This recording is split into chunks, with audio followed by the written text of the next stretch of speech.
Let's talk about the LEDs on our dispenser, how to tighten them, how to remove them, why they're important. You'll notice that these lights are a little different from the older models. So this is an older model. It's got a round top and you really had to unscrew it from the bottom. These newer models from 2023 and on are actually a hexagonal shape, and they're actually installed this bracket that we 3D print so that removing them and tightening them is super easy. You can just do it all from the top. You don't have to reach underneath and try to pry away any insulation.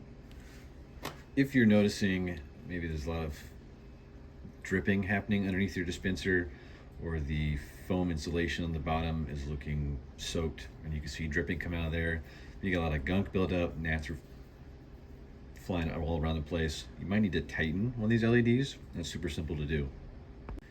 So I'm just going to use a size 12 socket here.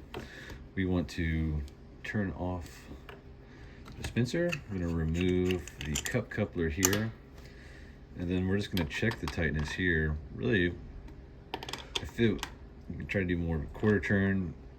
I mean, this one's pretty snug in there, so we're feeling pretty good. If you have an adjustable wrench, that works too. Try to give it like a quarter turn or so just to see. There's a gasket that is underneath each LED.